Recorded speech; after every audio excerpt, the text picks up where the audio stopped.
What's up, St. Louis? It's your host, Luke Farrell of the STL Bucket List Show. The STL Bucket List Show is driven by Bomarito Automotive Group. Bomarito is Missouri's #1 car dealership with over 20 locations, so I guarantee that there's one in your neighborhood. Since the 1970s, Bomarito has sold over 1 million cars, and John and the entire team made us feel completely comfortable when we picked up our new vehicle recently for the family. So I can't thank the Bomarito team enough for driving this episode forward, and enjoy the show. For 50 years, Bankhead and Firth Orthodontics has been proudly serving the vibrant St. Louis community. As a family-owned and operated practice since day one, the commitment to excellence and personalized care runs deep. They believe in giving back to the wonderful people of St. Louis who have entrusted them with their smiles. Step into the 5 locations across St. Louis with modern offices equipped with the latest orthodontic technology. Their 3 amazing doctors are dedicated to providing top-notch, innovative treatments tailored just for you. Join us in celebrating 50 years with Bankhead and Firth Orthodontics, where your family becomes a part of theirs. Schedule your free consultation today and let them help you achieve the confident, gorgeous smile that you deserve. Because in St. Louis, your smile is your legacy.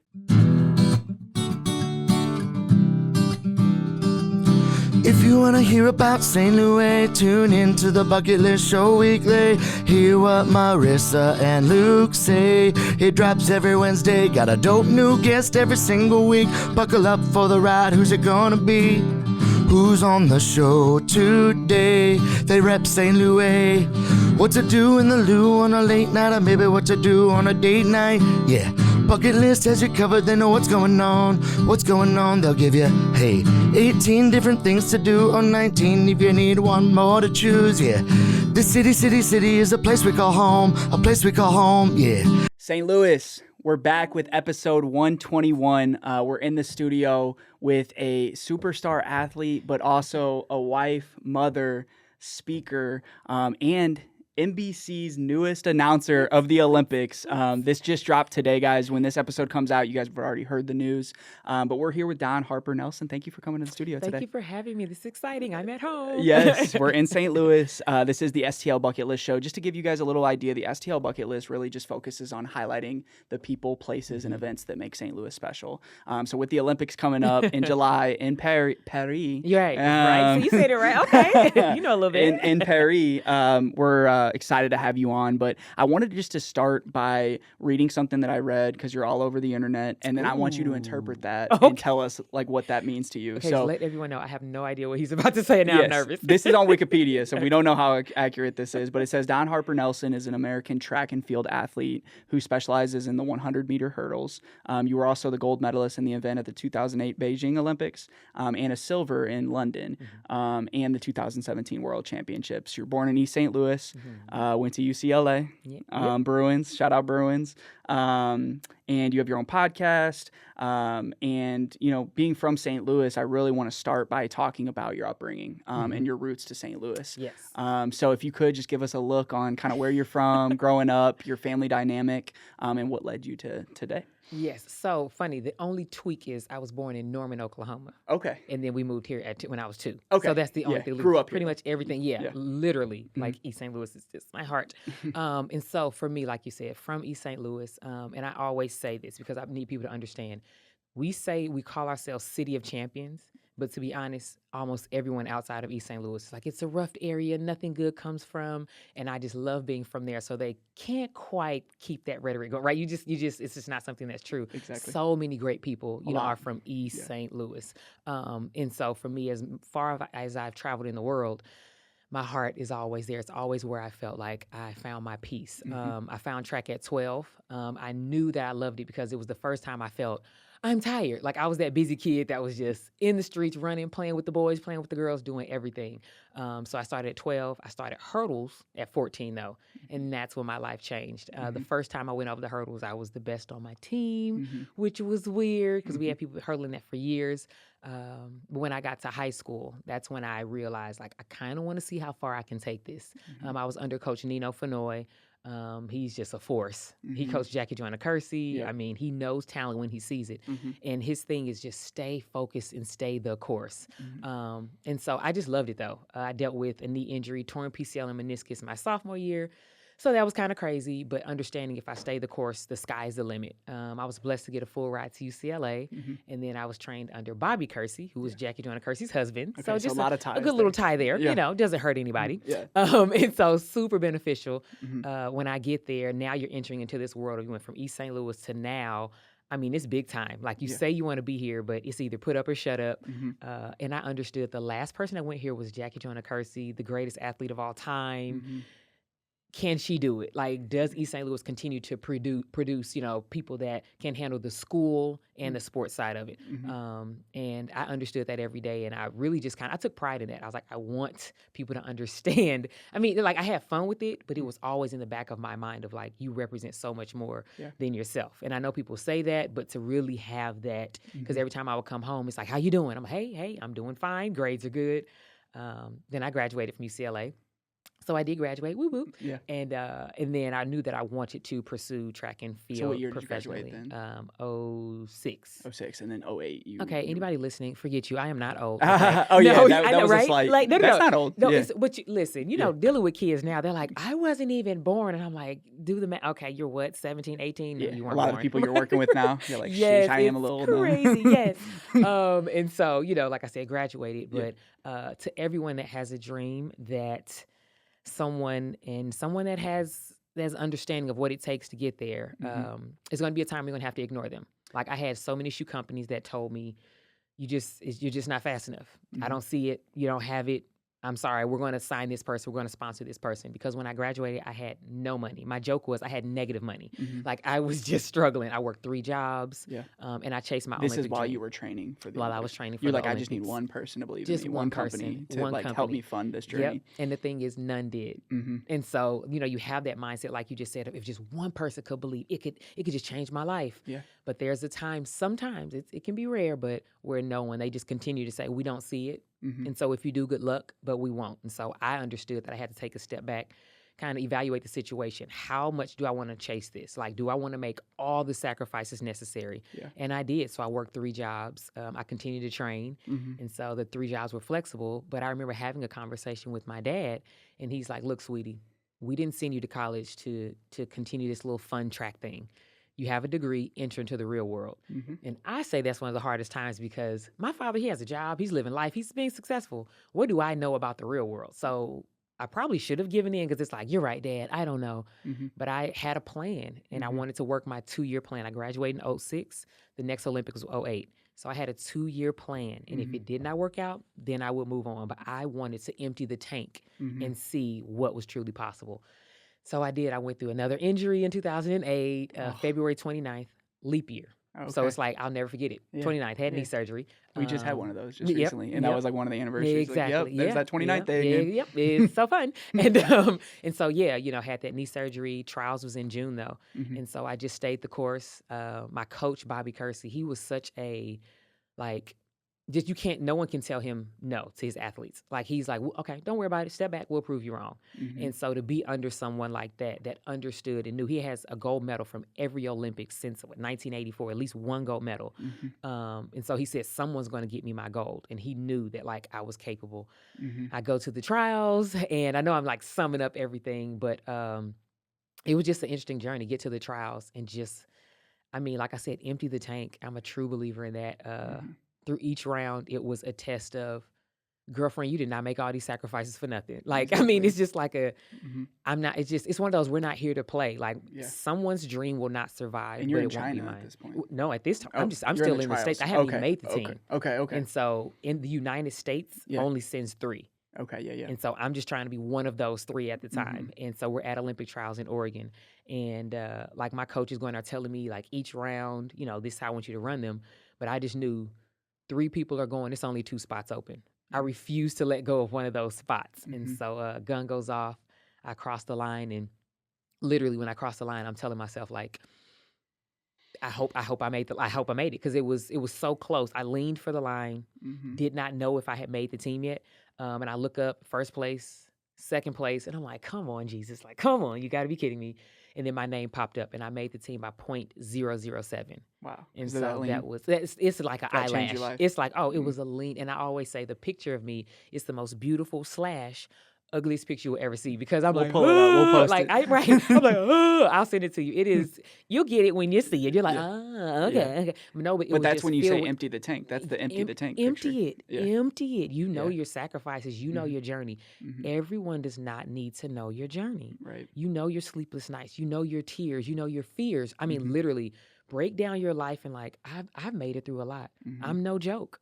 I am no joke. You got to be relentless and, you know, in any journey. But I kind of want to talk about mentorship because, you know, you wouldn't have been in those positions without mentors. So was Bob one of your Oh my goodness. Bobby Kersey was. So was he, when you were at UCLA or when you graduated, then you were like, okay, now I need to find a coach and I need to go through a program? He was at UCLA. So he decided to be the volunteer coach because he was also coaching professionals. And so he knew he couldn't dedicate. Had ties back when yeah, you were younger. Absolutely. And so he knew he couldn't dedicate like full time to being UCLA's head coach. So he volunteered there mainly for the hurdlers and the sprints. And then the professionals trained on the track after us. So I saw them all the time. And you're just like, man, one day I want to be in his group. Man, that would be awesome. And then Jackie Joanna Kersey, she was constantly in my life since a young child. And she would call me every now and then, you know, like, you got this, keep believing, you got it. You know, just checking on me to see how I was doing in California. What was it like when, you know, when you're chasing a dream, and it doesn't matter if it's athleticism or if it's business or if it's, you know, writing or passions or whatever passions that you have, because you have to be hyper passionate about what you do. And like you said, you could have just went to work.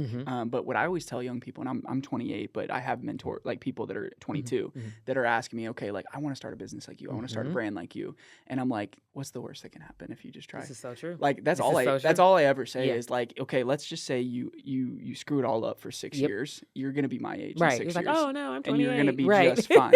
I think our parents, you know, my parents in their 60s and 70s, it's like they had they didn't have this limitless mindset because they didn't know there wasn't this world of the internet where you're like, oh, there's a guy just like me right down the street that's doing stuff that I want to do. And you can actually see that. So it takes people. So you probably don't even realize how many other young girls and even guys and athletes in general you've inspired just by like, all it takes is one. You know, Jackie was your one and now you're the next group of athletes. So how involved are you with the younger athletes? I mean, you're all over the place. Yes, I am. And I have to be. Like I always say, there's no way I've gone through what I've gone through, you know, to be like, good luck. I hope it works out for you. I mean, I pour out any knowledge that someone wants. My husband, he's the head track coach at his high school that he teaches. And so he coaches the boys. And so I say I have about 50 sons. I look good to have 50 boys and 2 girls. But no, every day I'm just pouring into them and trying to help them understand that the things we're not saying to you, you know, it's not a joke, not playing, they're not in vain. Like we had one athlete last year, we're just like, you have no idea how talented, like, you know, one of those, like you see it and you're like, oh my, like things, if you just kind of paid attention, it could click. And he did. And I was happy he was honest with this comment. He goes, I just feel like maybe you guys say that to everybody. And he, you know, because people say it to people and we're like, listen to me. There's a lot of talent out here, but there are levels to things. You can go as far as you want in this sport. And this year, literally, this past school year, it clicked for him. He decided, so he's like, I'm going to focus. I'm going to do everything you guys tell me. And he won state. So he went from not qualifying to state to winning state. And for me, and I'll say his name. His name's Troy. Boo, that's one of my sons. Shout out Troy. Right, shout out Troy. But what it is, to me, that's when I find that joy where someone's the light bulb goes off. Or they're like, okay, I'll try it. I'll do it. You know, I'll try. Basically, I'll chase my dream. This one real honest try. And if it doesn't, like you said, then what you're 28 years old. It's like, just give it that try. Do your research, though, because I feel like a lot of us say, oh, I want to do that. And it's like, hey, do you understand that it's a lot of time you have to sacrifice, being away or focus, or some changes that you have to make in your life, understanding those, and then go for it. Don't just do it blindly. Yeah, and I always go back to the same quote. It's like you either know you can or you know you can't. Either way, you're right, and it's all mindset. So how important and I played high school sports, but it's nothing compared to like what you're doing. But like, how important is mindset in what you're doing? It's like because you got 3rd place in the U.S. trial. So then you're like, well, I've got 3rd on my own team. How am I going to compete with these other countries when I go here? Because I'm not even the best runner or best hurdler on my own team. So how do you have to trick your mind? Is there like anything that you were doing back in 2008 that you still do today? Or are you like, what can you touch on that stuff? Yes, absolutely. you can literally pick up 2008's mindset and drop it to today sitting here with you. I constantly remind myself of the hard work that I've put in. If there's a big event coming up, like you said, I got third at my trials. Now it's the Olympics. How do you even match up if you couldn't beat the two at your trials? Exactly. The world is here. They're their best, 3 other best from each country, right? How can you mentally, forget the physical, mentally match up with other monsters? Yeah. Reminding yourself, having a journal sometimes and writing down the days that you cry when you're like, this is too much. Like, I just can't, this is ridiculous. Today, there are moments and things that I know I'm going after and I'm just like, that might be 5 years away, but I want it like today. I want it this year. Like, what am I willing to do? And I think back to the repetitions that I've put in, like you said, doing speaking events, standing up in my house and I'm rehearsing. Like, okay, I'm imagining visualization, right? Visualizing like all the people that are going to be sitting down. Okay, it's 300 people here, or there are 1,000 people, just going through in repetitions, reminding myself you've put in this work. So for me, that's what helps the mental a lot. When you put in the work and you can recall that. So when you step on that stage, you step on the track, you step into this new phase of life, you're like, I was meant to be here. This did not happen overnight for me. Remember, it did not happen overnight. Step into that boldly. That's true. That's facts. I mean, really, it comes down to, and even just doing a podcast like this, the first episode, we were scared. What are people going to think? Yeah. Nobody cares as much as you do. So, like, if Literally. you're critical on yourself, that's all that, like, nobody else even notices your hair was this way or whatever, or your face, or you had a pimple here. Like, nobody cares. And, like, that's what I say is, like, you just have to do it because you're already ahead. You're already the 1% if you just try. If you just try. So, what were some of the hardships?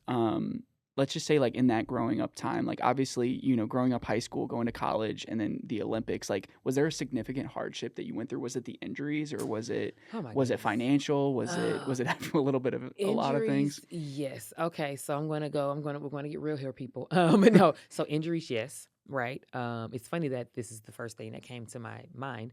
Okay, so I'm going to cover this one first. Next one is the one that probably may bring me to tears. So knee injuries, yes. Because when I tore my PCL and meniscus, I vividly remember the doctor saying, it's a chance she may never run as fast. And you're like, pause, I'm 15. Who you talking to? What do you mean? This was you're freshman year of high school. Yeah. So, you're really thinking to yourself, like, I haven't really done anything with my track. Am I fast? Am I not? And you just told me I'm done. So really kind of dealing with that and basically having my support system, only talking to my coaches about like my dreams and not like everybody can't handle it. I had about 2 friends that were like, believe in me, but just, sometimes you just want to talk to everybody about this and that. You might have to kind of drop that because negativity starts to creep in when they're like, you're only 15 years old. What do you mean you want to go to the Olympics? You just tore your PCL and meniscus. What do you mean? Right. And then the other kind of hardship is my relationship with my dad. So there are times, where you want certain people that you feel like you should be able to rely on and be there for you. And like your father is definitely one of those. And it's just been a rocky relationship kind of throughout. And so I say this because I know there's someone that's listening that's like, you just want that. You're like, I need that. This is the person I'm supposed to be able to. I'm from you. I look like my father. My attitude, so much of my father, And so to really kind of have to kind of be at peace with the fact that it'll never be that father-daughter relationship of like he's my hero and Prince Charming. We're still working on our relationship, but just that kind of and that's throughout dating my life. Back till back then, yeah. Since I can remember to this day, 2024. So it's just been a work in progress, but like I said, I feel like I needed to say that because it's. Well, there's people, that go through that, and I when we're talking, your husband's here is like, now we can be dads to our daughters the way that they should be. Yep. And those are our queens. And but you can't forget about your wife too. But it's hard when you got girls. Listen, for me, like I said, having that relationship, with my dad, I am so big on. I look at him, my husband, and our daughters, and I'm like, that is the sweetest thing I've ever seen. And I'm like, I want them to have. We'll just do something. We'll change. We'll like just walk out, change a diaper, and kiss her on the head, and it's like, oh my gosh. Just awesome, and then the way that they look at you guys, so your daughter, you said she's 4 months. Yeah, she's obsessed with me already. And then, but look, it's like, how did the obsession from 4 months? How does she look at you even more dreamy? And she's 1 now, she's 2, she's 3. Like our 5-year-old, she's like, Baba, and I'm like, girl, you don't say mama like that. It is so funny, the relationship. I love it. Yeah. Yeah, no, it's special. But yeah, I think that that's like something, and even in a lot of like our generation, and of just like being good parents, being good mentors, being good friends, Yeah. taking care of our Yep. neighbors, and really like starting that. So, what does East St. Louis mean to you? I know we didn't talk too much about it, but like the city of St. Louis, I mean, like how was that support? How was that needed? And like it seems like it still goes today. I mean, Oh, this has been 30 years of support yes, now. yes. East St. Louis is my peace. I say all the time, like my family in East St. Louis. When I've always felt like throughout my career, when I got on a plane and I left home, I was out there, and it's like to a certain extent, you're going to war. Like I'm trying to chase this dream. I got to be focused. It's all these hard times come, and you're just like, I got to believe in myself. No one else does. I got to believe. And then when I would get on the plane and come back, it's like as soon as the plane would touch down, I was able to exhale, like inhale, then exhale, and let go of all that because the expectation was for Dawn to be Dawn. It wasn't for me to be Olympic champion. It was just like people knew me from a child. So there wasn't that thought of like, oh, she won or she lost. It was just like, you're home. We're happy. Like, you're funny. You're this, you're that. You're all these things. And then I always say, when I'm out of the country, you say East St. Louis. East St. Louis and St. Louis is the same thing. Like when you're in Germany, you're in Switzerland. It is the exact same thing. So they're like, I'm the Lou girl, right? You're from the Lou. And I'm like, absolutely. And I always joke and say Nelly made me popular because when I was at UCLA, he was hot then. He was hot, right? So I was the girl, that's the Midwest girl from the Lou. She could do that. I'm like, I got all the dances, back up, everyone. And so, like I said, just having that tie throughout my life, those are just memories that I'll never forget. And then when I finished track and I retired, I knew I was coming home. Like, my peace, I want to be at peace, and I will go out still, conquer the world, and then come home where I can exhale. So what's it like being so I want to ask two questions. So the first question is 2008. Did that, like when you won how did your life change in that moment? Yes. First of all, it changed because it was like, oh shoot, I'm fast, right? Like, I mean, it's like, you're fast, you're chasing this dream, and then it happened, you're like, but you're it.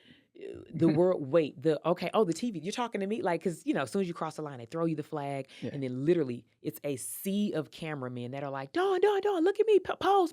You're just like, I don't know what pose is. Like, you have the flag, literally, and you're like, do I look flattering? I don't know. So all these thoughts are going through your head. Then you have to go and do these interviews. You're tired. Literally, you have to do all these interviews, and they're asking you all these, where are you from, and this and that, and what does this moment mean to you? And you're like, and all of it now, all the attention is on you, and this is definitely, it's like what you hoped for, you were excited, now you're like, oh, I gotta have good answers and gotta make sense and all this. But yeah, for me, it was just it was a dream come true, but then it turned into a little bit of pressure, a little too much pressure that I put on myself because you want to be in this moment, but now you're telling yourself, I have to win, I have to do this. No one said that. No one, not one person ever came up to me and said you have to win. But I told myself, you won the Olympics, you're supposed to win now. What does this mean? Because now my bib that I wore on my chest every race, it went gold. So if gold means you're the gold medalist. And so now there's a target. There's a target on your back. I used to just be Dawn with the bib of some number or some. And I just turned so many things into like this winning into so many things. And so needing to learn and taking a step back of like, hey, this is actually like what you dreamed and prayed for. You know you have a talent and you find so much joy in running. Don't turn it into something else. But then I turned into this representation of, Black girls all over, women power, empowerment.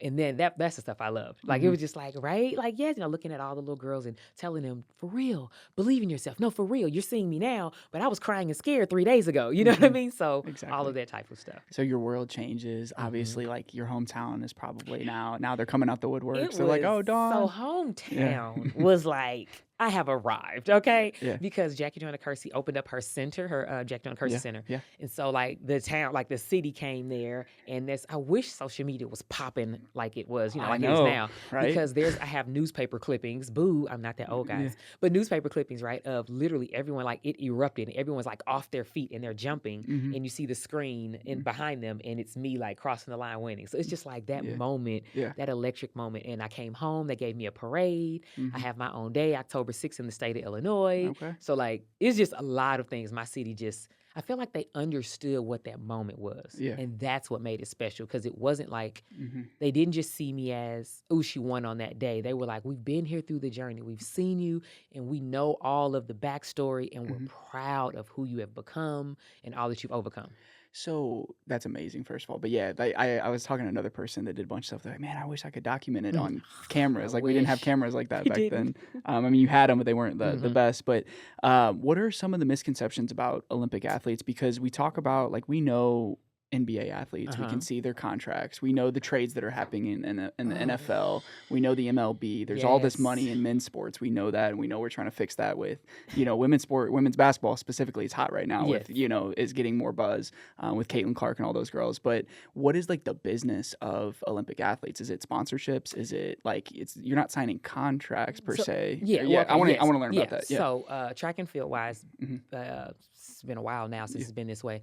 The shoe company is where you're going to get your biggest bang for your buck. Like Mhm. that's why you see the Nike, Adidas, and Yep. this. And so when Nike kind of came in, they bought for the most part like track and field, especially in the U.S., Mhm. where your uniforms, it's kind of across the country in the world, your uniform is either Nike or Adidas or Reebok or and so that's what you can wear. So you could not have other logos on, like if St. Louis Bucket List wanted to sponsor me years ago, Mhm. you couldn't. Well, okay. So Jackie Joyner Kersey during her time, it was like NASCAR. She could have everybody on her. Yeah, she would just be peppered with stuff. Everything. And Yeah. then there was, I don't know the Exclusivity years. agreements. Exactly. Like, oh, you can't That's have that. Or if you exactly. have like beer is a bad example, but if you have Budweiser, you can't have Mhm. Miller. Like, yeah. Right. But Yeah. then Nike came in and they kind of, I'm sorry, Nike, because I still love you guys. No, they did. They changed the game. They came in and kind of wiped all that out. So it wasn't just if you wear Nike, you can't wear Adidas. If you wear Nike, you can't wear anybody. You And can't even wear St. outside Louis the house, Bucket like if List. people like saw you outside the house and you weren't in the Nike tracksuit, Are you crazy? What are you doing with your life? This is Nike. Yeah. And then now, though, we're getting back to where you can be a little more of the NASCAR, where you can have a lot of different. Well, I think now we can have about 3 or 4 on you, but you're allowed to, social media and different things that you can Brand kind of represent. partnerships, Yeah. yeah. And you can wear, it's a little more looser where you can wear, I don't know, say, like I said, if you guys had something, if you had a sweatsuit you want me to wear, I could, right? Yeah. That type of thing. So that's pretty much how you make your money, though, for the most part. It's shoe sponsors. And then obviously, like you said, if you can find other companies that want to represent you and stuff, there are so many different ways to be creative. You can be in commercials and, you know what I mean, do like signing days at their, businesses and different things. Yeah. So it's really like different because it's not like an owner paying a team. It's like, It is- it's you guys are kind of on you have to have You agents are and managers and 100% stuff. on your own, and you have to. The more creative you are, kind of just with anything though, Yeah. more creative you are, the more money you can get because Yeah. companies are like, oh, this person, like they can get me out there. They don't just because if you see me on the track and you think, oh, that's it. It's like no, there's so many other things that I do with my life, and social Exactly. media now is so big Mhm. that it's like, yeah, I ran for these 12 seconds, but on my social media, I could do a minute, video Mhm. of just your, this, and Yeah. then companies are signing up for that. So, Exactly. So I think it's different now because like you see, and especially with the college NIL deals and all that. I mean, I just want to like Woo. pass out because I'm like, what? Like, no, it's changing so much that Yeah. athletes that are running amazing and typically would leave, say their junior year, like they break the collegiate record and they're like, oh, I would leave to go pro. They're like, I don't have to because I can stay in college, get paid, and then stay under the same training. Like pretty much nothing really changes. and you're So- piggybacking off some of the other brands. Like Oh, UCLA has a big brand. You're using their brand yes, and elevating all it of that. instead of going to like, to a thing that nobody knows. Yeah. But yeah, I think that's interesting with the NIL. I Mhm. mean, I think it's a good thing, but I also think it could be dangerous. You're seeing the transfer portal and all that, and it's just like people are just chasing a bag. Don't even get me started on the transfer portal. Like you said, I've talked to a number of athletes where, yes, you realize that it's the best for them to leave because there are a lot of situations. When I was in college, it was definitely athletes that were like, I think I need to switch schools. And you're like, yes, that makes sense. Yeah. But now, like you said, I think some are possibly abusing it. And like you said, just chasing that bag or like, oh, I feel like I can, or they're being offered this, so I'm just leaving. It's like, but you were playing so well. Yeah. Why would you leave? And, just looking at the big picture. And that's my hope is that people are always looking at the big picture, Right. of this. But as much money as these schools are making, they need to be paid though. Like, I mean, well, schools Exactly. and I'm happy that they can get paid, but focusing on the big picture. Exactly. Yeah. So going back to my second question, the misconception about Olympic athletes, is there like a a stereotype that it's like, okay, like, oh, they're an Olympic athlete, just like you would think about any other profession? Well, one is that they think we are beyond rich. Mm-hmm. They're like, oh my God, they won set for life. And it's like, Yeah. Not in the U.S., mainly because we're so talented and we're so deep. Yeah. Like smaller countries like Bahamas and Trinidad and Tobago, Yeah. they'll bring 5 athletes to the Olympics. Well, U.S., we got like, 200-300 people, you know what I mean, that we're bringing and we're coming and we're racking up on the medal counts. And then 4 years later, it's a whole nother set of 200. So different. And so, so that's really kind of what the misconception, like I said, there are people from Trinidad and Tobago, or Bahamas, where they have like this island that they have after them, or this whole school's been changed, this building, they've been given these things because they earn them. But in the States, they're like, yes, but probably next year you probably won't be the top athlete. So thank you for your time being here. So if that really makes, that's why you have to capitalize on that moment, that you have. And so I think that's one of the misconceptions. The other is that we're just supposed to win all the time. We're supposed to, because like I said, I had that moment where I felt like you're supposed to win, but then now with social media, people are able to put it in your face of like, you won that race, but you lost this one. What's up? And you're like, because I just traveled on a 9-hour flight and I did this. But why do I have to explain my whole life to you? It's so much more that's behind the scenes that it takes to be on top and to stay there. And people feel like once you have arrived, you know what it takes. So why are you slacking? It's like, I'm not. It's just a lot to be there. And there, like you said, you wish social media was around, but like that could have broke you back then if social media was around. Because what was the girl that was, she was just getting all the hate on it. She was a runner. The one in my event? No, she was in the... Oh, Sha'Carri. Yeah. Like that broke her, social media. It but was, so like I said, it's that's why, you got to find that balance. And although I implemented this back in the day, but I think you need to do it now. Have your support system. Like you need to have your people that if need be, you can shut out the world and be like, I'm just rocking with them because they know me and all the things that are said, you judging me off a 30-second clip. I can't do it. I won't do it. I did have enough. Facebook and stuff was still going pretty good. We were just starting some things.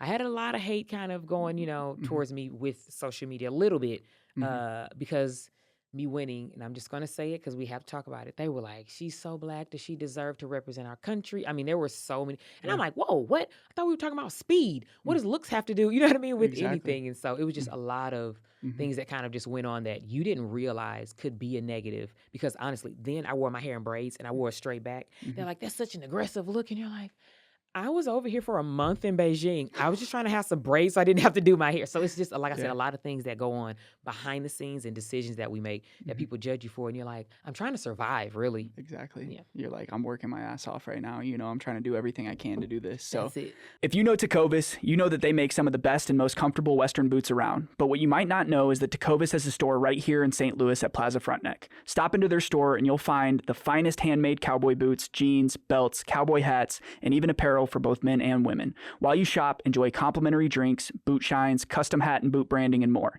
Come visit the Tecovas store at Plaza Frontneck and let them help you find your new favorite pair of boots or your first pair of boots ever. Tecovas, don't go gently. So 2012 comes around, you got the silver. So obviously, you were expected to win. Yes. I mean, do they do favorites? Like, or like, oh, she's a favorite. Like, you know how betting is nowadays. Like, oh, they're the hands-on favorites. Yes, so you go in now, you have a little bit more confidence. Yes. Maybe too and much. Experience. Yeah, confidence and experience. But tell us about that moment. Was that humbling for you? So I definitely didn't go in cocky though. I've always, since high school, I have always been almost, not to a fault, but I was so clear that there are so many talented people in this world. Like, I am so clear that when I get to the Olympics, everyone has earned every step, every moment. So I respect, like, I was at the line like, oh, shoot. Like, you know what I mean? Here they come type of thing. And so in 2012, there was the young lady, Sally Pearson from Australia. She had gotten silver in the Beijing Olympics that I won. And so the talk of the story was, okay, gold and silver are back. Who's it going to be that's going to, get this medal? But we had raced each other the 3 years in between. So we're very familiar with each other. We know each other's strategies and how each other, race. And so my coach told me, he's like, in order to win this gold, you're going to have to break the Olympic record. And it's like, it's crazy to think of, like, that's like telling someone you're going into this game, you're going to have to, like, do break something whatever. that nobody's ever done before. No one's ever done before. Just accept it. On this day, if that's what you're going for, get it right in your mind and your soul. That's just what it takes. And so I went to the line expecting that. I remember gun goes off, and I felt like I didn't have a great start. But I tell myself this thing it's called go to work. And when that means everything's out the window, die for this. You know what I mean? Like, because it's 4 years of like, we're going to just die for this. And so, going. And I skim, I think, hurdle 7. I remember thinking like, doggone, you know what I mean? Like, you can't, you already messed up your start. And then coming off the last hurdle 10, you're supposed to go 1, 2, 3 and start your lean. Well, I went 1, 2 because I'm in a panic of like, I've had a bad race behind me. And I start leaning at 2. And then at the finish line, literally me and Sally are looking at each other and we're like, you. And so I come out my lean and I knew, I was like, I think I might have gotten second. I was like, I think. And her name pops up and she just broke the Olympic record and I tied the Olympic record. And so it was just like, but then it was like, that was a good race though. Yeah. It was so it was such a respect across, like we both knew that we're going to have to do something we haven't done before in order to get this gold. And so what I told myself in that moment, my prayer, I remember vividly, was I wanted to give the people a good show because that's what who's it going to be? I wanted to be in the best shape of my life and I wanted to empty the tank and leave it all out there. And I remember thinking, I will not rob myself of this moment because it's not gold and be like, oh man, I didn't defend. It's like, you have just made history. No one has ever done what you've done. You have gold now and now you have silver. This is such a blessing. And I just was like in tears of like, I cannot believe I'm at the Olympic. Like it was just, it was such a beautiful moment. My family was there. I had 7 family members. Yeah. Like it was just. And that was in London. Yes, in London. Ooh. Yeah, it was. You know what I mean? So like thinking of all that, it's like, can you be mad at silver when, like people have dreamed of accomplishing something and for some reason it didn't work out? Right. Yours did. You're pretty good. You're all right. So what was that time? 12:37. Oh, okay. So she ran 12:35. Has that been broken since? Or yes. The last yeah. So that's crazy, all the work that goes into that little bit of time. 12 seconds. Yeah, that little bit of time, because that's what I said is like 4 years in between another 12-second race. Another 12-second race. It's crazy. It is. Because anything can happen, any circumstance could happen in your personal life that could affect you on that day. Yep, because if you look at the lineup at the Olympic trial, so U.S. trials, so for the U.S., the lineup was 8 women, but then if you go to 2012, so 2008, 8 women, you go later, I'm the only one that's still, because 4 years, people had babies, they got married, move on to different jobs. A lifetime happens in 4 years. And so for me, it was just like, this is my path, my journey, and want to do that. So it's just like, you see how the world changes in 4 years when you look at the lineup. Well, you look at your prime. I mean, you know, what your athletic prime, and I wanted to ask you about with track athletes, is like, what is that prime? It's just, I mean, as long as your body can do it, but like, is that like, because you, how old were you in 2008? Well, we don't have to talk about age. No. Listen, I am okay.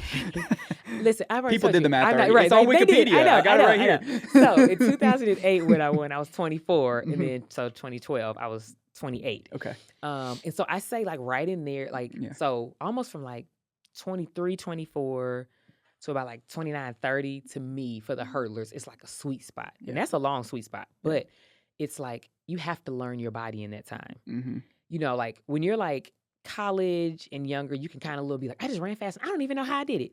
I've talked to a lot of people yesterday, or I did this, or I went out late last night. And I talked to a lot of people, and you're like, you don't know how you. And so, but then what it does is, once they're done with that sweet spot of the collegiate career, now you've entered this space of, now you're in the professional sweet spot.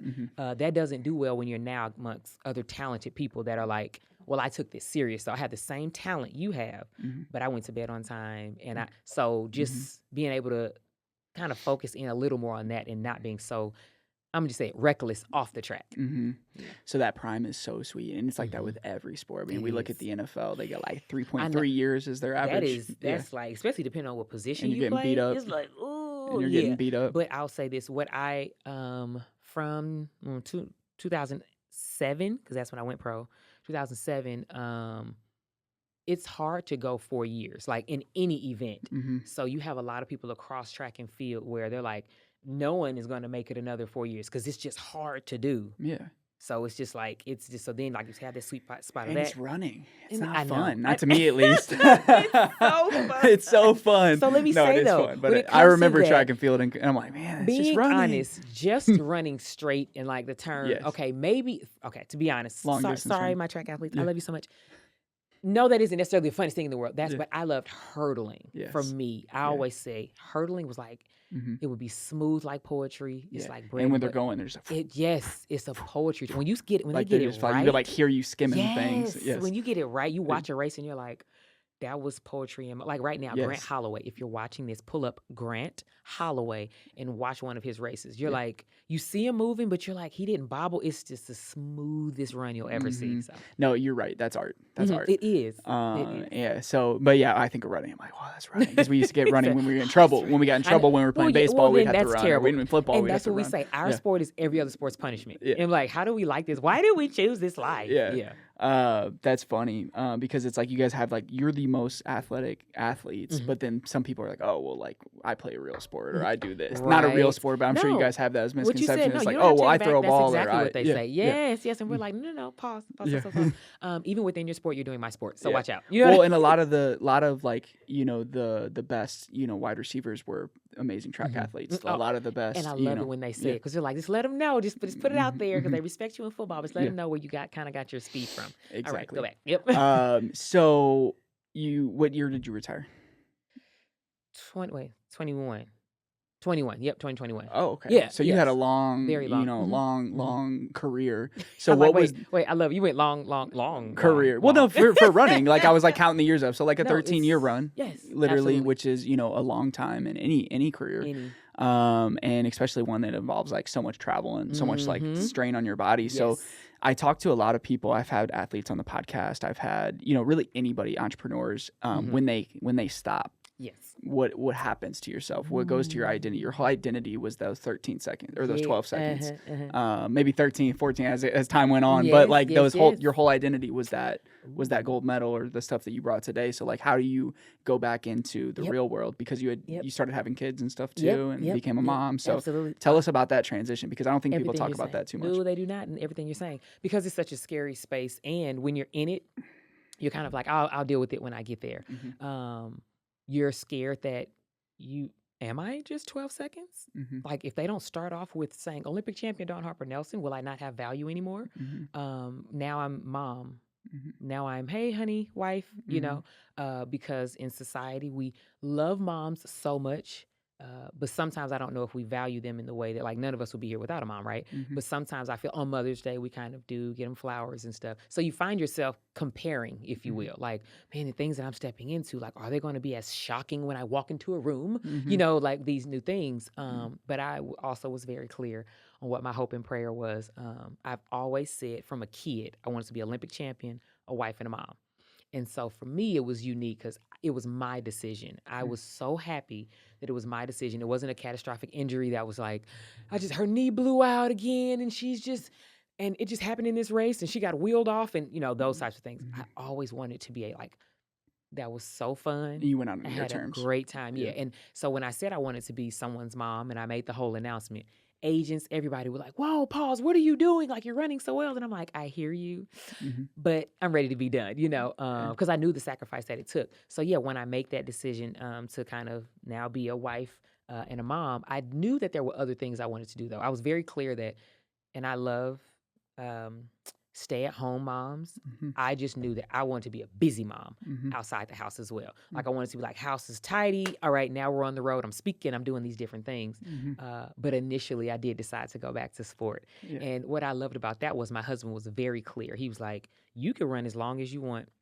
He was like, I just would like for you to be can you do it from Illinois? And not because the first 6 years of our marriage, I lived in California and he lived here in Illinois. And that's just what, because I'm chasing this dream. And so he has a different perspective. And I love it of like the husband that supported the wife that was the celebrity and this. So we're on red carpets and they're like, Dawn, step forward. Can that guy step back? You know what I mean? And he's like, you show him, babe. That's amazing. But knowing that because it was my decision, I knew I still had value. And I knew that if I could dedicate that type of, just all that, the dreams and my talents towards that's not it for me. I knew I had more. And so when I decided to go back to track, I had fun with it and I tried again for my third Olympic team.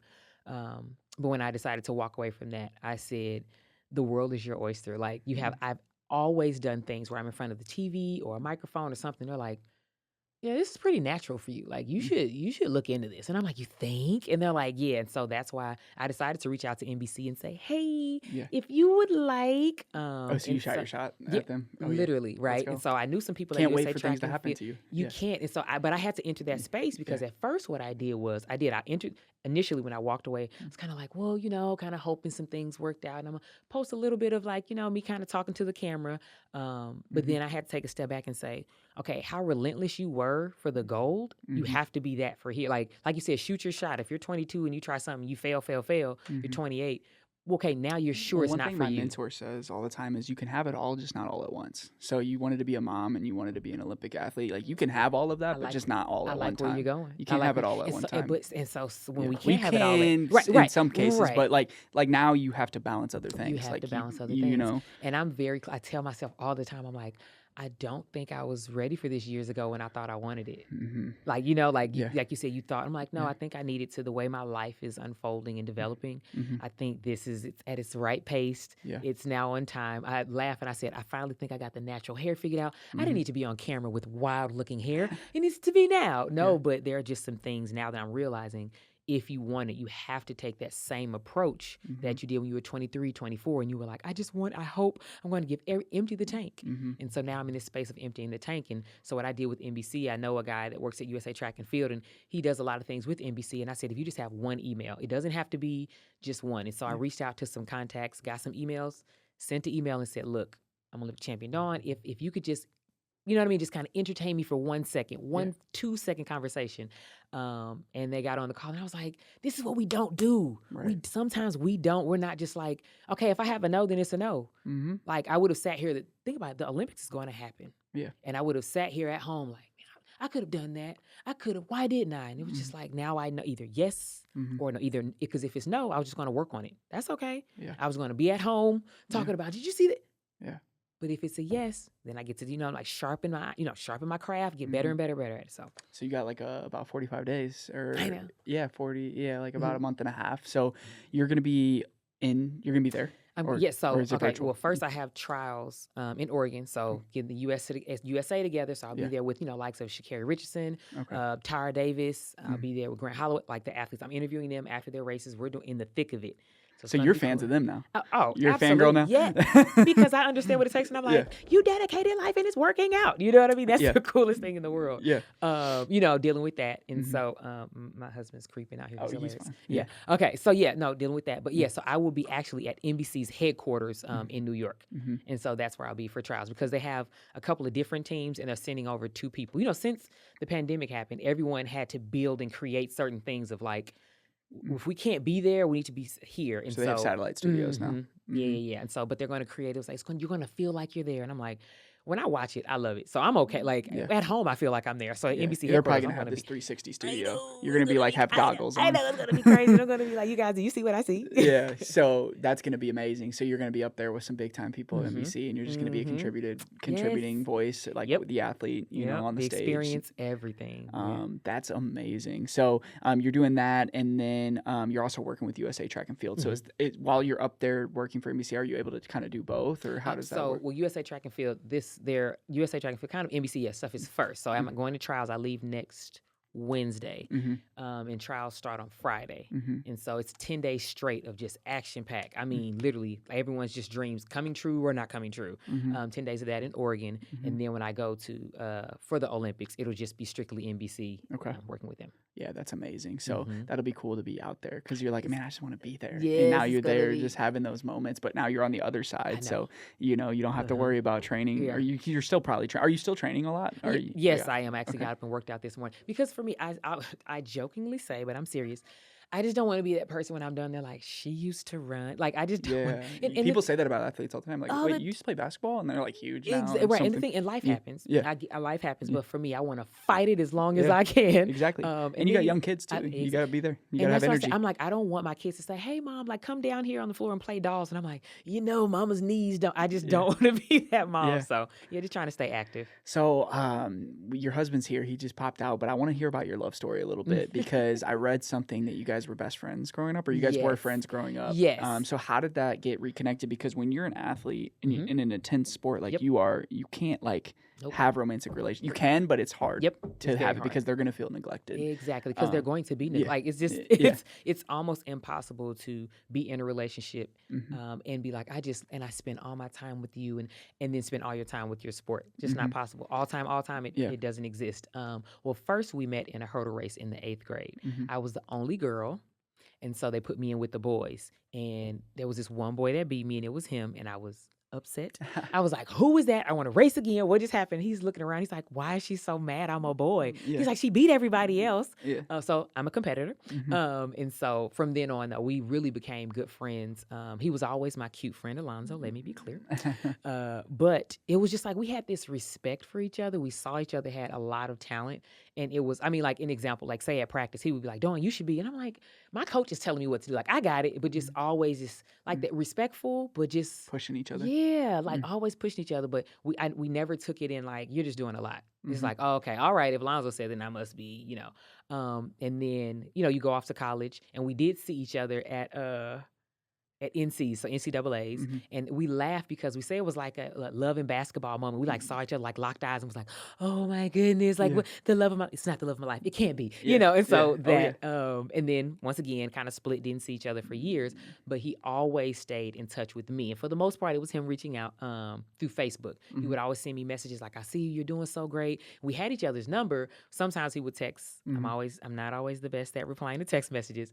But after every race, he would always send me a message like, I saw you, you're doing so good, you know, this and this. So he was watching, he was keeping tabs. He always knew watching, yes. And funny story is 2007, so the year before I, you know, won, I was in this small meet in Chambéry in France. I knew no one there. So literally, it was like I was dropped off with this group of people to run a track meet. I don't know anybody around me. And I'm warming up, and I just hear someone like, Dawn. I'm like, I'm jogging. No one knows me here. There's no way. And I turn around, and it's him. And it was like, we were both like, oh, my God. Like, it was so, like, a familiar face. So we had random moments like that. And then 2011 happened. So 2010. So now we jump 2010. And it's funny. 2009, I was actually running at USA Nationals again. I won. And he didn't send me a message. It's the first time he had never sent me a message of like, you did good. And so I sent him after every race. And so I sent him this message. He was like, you basically gave me a tongue lashing, like, how dare you not tell me I did a good job? Where have you been? And all this. And so now we jump forward a year. I'm at home and I'm running in the park. And he pulls up on the side of me and he just sees me. And I'm like, hey, like, what are you doing? And so he's trying to talk. And being a dedicated athlete, I'm like, I don't want to do this long run. It was like a 2-3 mile run. I don't want to do this. If I stop and talk to you, I'm not going to do it. So I literally told him, call me later. I'll talk to you later. And he's like trying to drive beside me. And I'm like, leave me alone, right? Because I'm like, I'm trying to get this running. And so a year goes by and he didn't call me.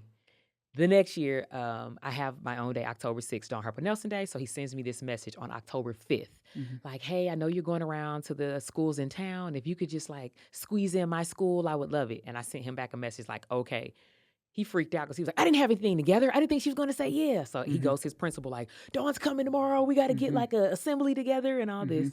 And so when I saw him, I feel like that was the moment where both of us were like, okay, you're kind of my person and we need to stop playing games. So yeah. And you guys were both still single at the time? Yep, and then still single, that's crazy. That like you know, life happens in such weird ways. And crazy. I knew my wife when we were younger too, but then we reconnected when we were 21, but like we didn't talk to each other for years before that. And it's like crazy how you know these people and it's like fine, like small town love, but it's like you guys both did your own thing.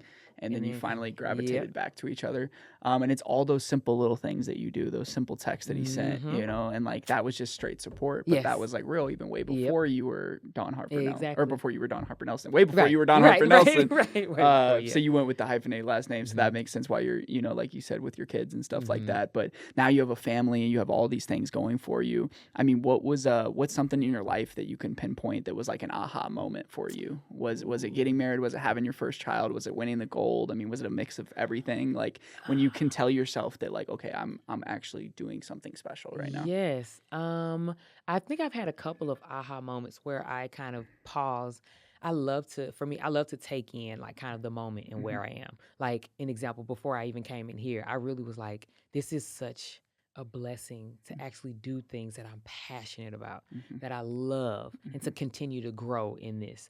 Like when I'm working out, like I said, just with our high school track boys, I'm working with them and you see something click in them. I'm like, this is an aha moment because it's like I'm able to convey to them like how to move your body so that you can get the best out of your body. And they listen. You know, because I'm a woman telling high school boys what to do. So with that, I get tested all the time, and I tell them, put your spikes on so I can bust you up real quick. And then now you're going to listen to me. You know what I mean? So freshmen, sophomores try it all the time. But then I have those aha moments when I'm doing things with my girls, Mhm. right? And I'm like, I'm raising 2 young women. Mhm. Like I am, like literally they mimic everything I do. And it's the most awesome / scary if you're not living right, right? If you're just out, you're like, oh, I need to straighten up. Mhm. But it's like, I can love them unconditionally. Like the love that my mother had for me, Mhm. it's really not real. It's like, I like really you can love just you know what I mean? Like, Yeah. there's something in life you Yeah, I don't see have that to with my wife question. right now. Like, Like, I'm like, you just like automatically turn that on you within the just, first time we saw our daughter. Like, ever since then, she's been not different, but like, it's no, just she's turned this it's thing just a on with us thing. guys. Like, it takes us a minute to Mhm. like be like, okay, like Yeah. this is actually what I'm supposed Yeah, to do. yeah, Like, yeah. you guys just know. Yep. You guys have this Yep. instinct that's just And like boom. the beautiful thing is your daughter will have this thing of like, I never question that love. Like, that Mhm. is such a beautiful and peaceful place to be in, of like the world can burn around me. Mhm. I know I'm loved at home. That Yeah. is the most awesome. I'm telling you, I've been in chaos where you look like you read messages, you're like, the world is a crazy place. And you get on the phone with your mom, you're like, see, she knows me. Yeah. You know? Yeah, it's Yeah. really not that deep. So what advice would you give, like you said you have the boys, but you're about to be out there talking to a lot of these premier athletes, Yep. and I'm sure that some of them are going to ask you for Mhm. advice Oh, because yes. you've been in those moments. Mhm. And one of the things that I always tell people is take advice from people who Mhm. have been where you've been Right. and who are going where you want to go. Yes, So like yes, you've yes. actually been at the Mhm. mountaintop, Yep. but you've been injured and you've been Mhm. in all these different situations. And some of these people, this might be their first trials. Mhm. So I'm sure they're going to ask you advice. Yes. So I'm a young athlete. Mhm. I'm asking you for advice. What would be something that you would tell me? So, okay, you just said, oh my goodness, what should I do? Like, oh my God, I'm at the Olympics. First things first, is this not a dream come true? Because like so many times we get caught up in like, I run in 3 days, I need to be ready. Pause. Stop all that. Ask yourself, is this not a dream come true? You cried and prayed to be here Mhm. before you cried and prayed to be on the Olympic team, because this is the first step. So take in that moment, and I need you to recognize how dope you are. They only take 32 in the US. 32 sounds like a big number because in our world, we're thinking about top 3. 32 is a very small, minute number. I need you to understand that. Now, we're done with that thought. You've addressed it. It's crazy. This is your moment. I need you tonight. I need you to go back, replay all the times that you cried. Your coach told you to do some workout. And the first time you did it, you probably failed at it. And you probably were like, I don't know if I can. Yeah, that third or fourth time you killed it. I need you to recall those moments, because when you go to those lines, everyone has those moments. Everyone can recall when they became the monster that you are. When that gun goes off, you have to absolutely let that monster rip. You have to go to a place. It has to be automatic.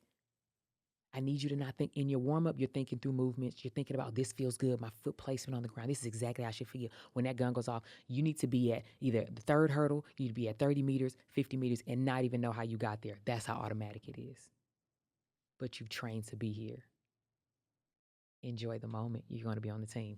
So that's something That's that I would, fire. right? That's Because fire. you have to enter it. Yeah. And you got to remember how you You felt. have to bring about them up. You Like, do. hey, remember why you're here. This is what you dreamed about. You asked for this. Yes. Now you have it. Yes. Take Don't be afraid advantage of of it. the This moment. is it. Because the moment can feel like, oh my God. There's all those Like, could have oh my- beens. Like, oh. people that you ran with growing up. Oh my like, I gosh. could have been like Dawn. It's like, Oh, but, okay. but why didn't you? Okay. Sure. You know what I mean? Like, yes, absolutely. But then you have that moment of like, I'm at the trial. It's like, hey. Mhm. You'd rather be here than at home crying about it. Yeah. So it's like, so be okay with the nerves. Mm-hmm. Be okay. 'Cause that's the other thing. I think people get caught off by like, I'm nervous. No. Everyone, I swear, Mm-hmm. even when they say they don't, whatever, Mhm. everyone has nerves. You know what I Mhm. mean? So and I think I enjoy that moment, because whether you make the team or not, Yeah. another day is going to come, and you're Mhm. going to be thinking back like, oh, enjoy it. Mhm. Go out to eat and be like, I'm at trials. Mhm. Don't be like, okay, I should be eating. I need to, like, hey, Mhm. order your food Yeah. and then enjoy the fact. Yeah. So. And you pour that into the people, in your town, the Mhm. boys and stuff Oh too. my gosh, yeah. You gotta Oh, be yeah. a little harder on Oh, them. You They know, need a little because they need a little bit more coaching. You just have to every now and then, and then they're crazy, and then like later on they're like, "Oh, I get it," and I'm like, "You see it? There was love when I came aggressive to you, but no." People over like in like sport, you have coaches, and in business, people are like, oh, I don't need a coach, or in life, oh, I don't need a life coach. It's like people underestimate the value of having a coach in their life. And I've invested in things of like, hey, I need somebody to keep me accountable. When you have your own business, or like you said, now you're starting your speaking thing, is like you need to actually learn from people that have actually spoke before. Just because you're, you know, an Olympic gold athlete, there's Olympic gold speakers, you know, and they don't have trophies for it, but these are speakers that you're like, man, they've been doing that for 30 years and they're just dialed, and they have life experience. Like when you have life experience, you have to do things before you speak about it. You can't, like, the thing that I dislike about the internet is you have influencers that are speakers, but they've never actually built anything. And you're like, I like what you're saying, but but I need to see what you built. I need to see what you built. And it goes back to, is like, who do you listen to? And that's why it's so important as a parent, is like, you know, you have to be who your kids want to be, because why would they listen to you if you're full of crap? You know, and then be real with them also, because I say raising 2 girls, I want to, and obviously, you know, you don't go too deep into some stuff because it's like age appropriate things, but I'm like, I want to talk to my girls and be like, no, like, mama gets it. Okay, let's sit down and talk. This is why I get it, right? I thought that boy was so cute. He was the finest thing mommy had ever seen, you know, but no, being honest about it, of like, but you got to stay the course. And these things are like school and juggling school and maybe sports, or just school and your social life, right? Just wanting to be real about that. So they won't just be like, you just always saying, but you never. And I'm like, let me tell you why I feel this way about these things, or what I learned from bumping my head, you know, on this, because I didn't want to listen or something. But. Yeah. So St. Louis bucket list, you're on STL bucket list show. Come on now. Olympics coming up. I want to hear about your STL bucket list. So let's think of St. Louis. Okay. You guys are right across. You can throw a rock into St. Louis. Yes, so when you guys are coming here, what are some places that you're going to? Like maybe some restaurants you guys love, some parks and stuff that you guys like to visit. Like you said, I'm sure you guys like to stay active as a family. We are. And then like even events or anything that's on your, you know, STL bucket list. So what are some places? I am ready, STL bucket list. Okay, everyone ready? 1, 2, 3, here we go. No. Okay, so honestly, I'm a sport girl. Like, I'm athletic. Like, that's just going to be through and through to the day I die. I love that we have the St. Louis City. What? The soccer team went to the stadium. I remember I got tickets. And I'm like, me and my husband, we were excited. Like, let's check it out. The stadium was like, where are we? Are we still in St. Louis? Did they really just put... This is, so that, I think you just need to experience that. I love me some Cardinals, Blues, sporty girl, right? Battle Hawks. I actually did the game ball for that one, so super excited. I'm a foodie. I love food. So obviously being an Olympic athlete, you have to pay attention to what you put in your body, right? And I'm someone that I'm not going to suffer with what I put in my body. You know, some people like, eat healthy. It's just terrible. You're not eating the right foods. Like, so for me, Sweet Arts. Have you ever heard of Sweet Art? Oh, yeah, Sweet Art. I've been trying to get her on. She's hard to get a hold of.